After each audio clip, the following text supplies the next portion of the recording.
Welcome back to another long-term review. Today we're going to be taking a look at the Neza HTR.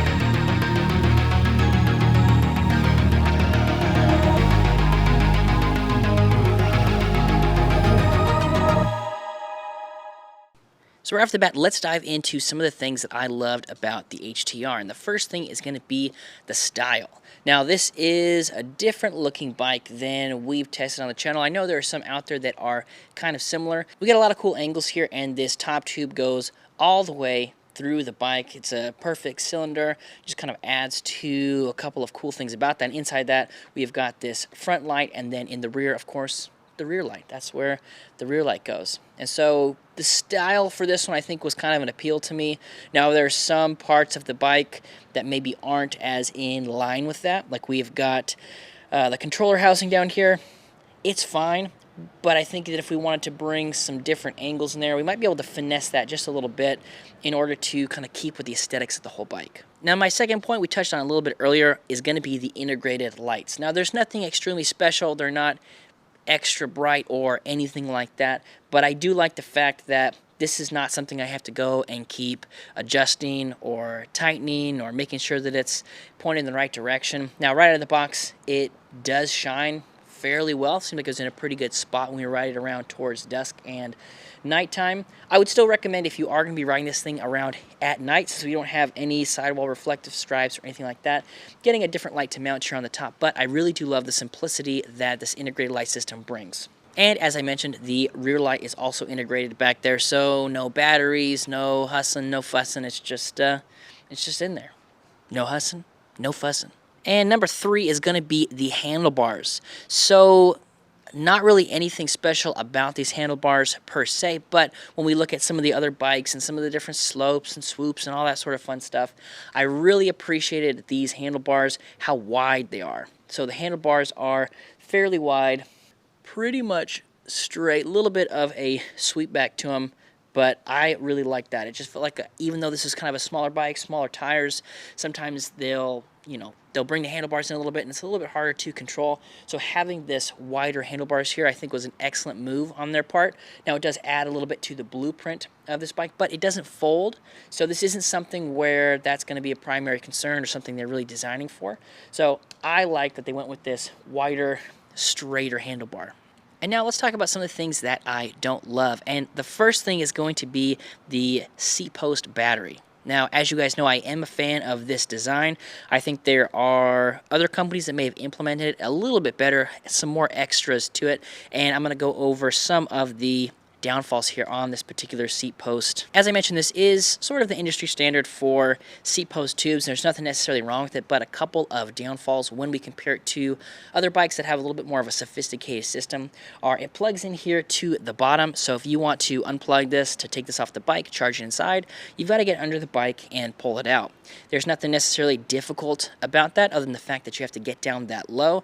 There aren't any problems with the connection port being down there. It's waterproof pretty well, but you just have to get down there to take it out. They do have the charger right up here under the saddle, which is nice. So if you want to leave this on the bike, you definitely can do that, and that part is pretty convenient. But like I said, if you want to get it off the bike, charge it inside, then there's some more steps that you got to do in order to do that.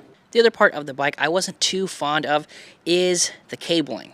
Now, there's pretty much plenty of it, but the way that it comes together, it's just a little bit much. There's a lot of bulk here, because we've got 1, 2, 3, 4, 5, 6, 7 wires that have to come together outside of the frame, and there's not a lot of great ways to do that. We've seen some brands that will have a lot of cabling, and that'll look a little bit nicer. However, the main problem for me was that because all the cabling is here, it kind of runs over here to the side, and sometimes it will catch a little bit right here on the front light. As I mentioned, I am a fan of the design, how we do have that integrated front light, but I found that the way it sticks out, it was getting in the way a little bit of the cabling here. Never caused any problems or any accidents. It's just something that I noticed, because even like right here, like it is catching on that light, but this is kind of an aggressive angle for turning if you were riding it. So I only really noticed it when I was doing some maneuvering around in the garage or the driveway. But having either a little bit more cabling or bringing this light back just a little bit, you can see that this part here is welded onto the frame. So if we could decrease that by about half, we could still get that cool style of having that full tubular shape to it, but it would allow us to be a little bit more free with the cabling we have here. And my last and final thing, and it's the same thing with a lot of these small bikes, it's just going to be the clearance here. So the clearance from here to the bottom of the wheel is a little bit less than we saw on the Fido D11 that we recently published our long-term review on. And it's never really been a problem for me, although with this particular bike, when I went to go do the review, I had to ride through an area that had some taller grass, and I noticed that the derailleur was catching on that, and I did have to pick a little bit of grass out of there when I got to the location. But I was riding it through something that I wouldn't normally ride on, but I was going to this particular location for the review, and that's sort of the path that I had to take there if I didn't want to ride in the street. So as long as you're not going into anything where there is tall grass or maybe some sticks or some stones or some weird sidewalk cracks or things like that, you'll probably be fine. But for me, on these smaller bikes, that's kind of always my con, is that there's just not a whole lot of clearance there. Alright guys, that is going to do it for our long-term review on the Neza HTR. If you want to know more about Neza, I'll have a link down to their website below. And as we had kind of discussed, there are a lot of things going for this bike. A couple of small little tweaks, in my opinion, and that's really all they are. It's just, you know, my opinion. And if they can fix some of that stuff, I feel like they're going to be on track to having a pretty successful bike here in the next batch or two. And if you don't already subscribe, please like and subscribe this video. It helps us out a lot, gets us on the radar with some different brands, so we are able to review some bigger brands, some brands that people are excited about. And as we grow this channel, hopefully, you know, we get some more opportunities to do stuff like that. We've got a new guy on the force. His name is Ryan. Excellent guy, wonderful bike rider, does lots of crazy stuff on the bikes that I don't do. So make sure to follow us on Instagram for some stories where he puts these e-bikes through the test.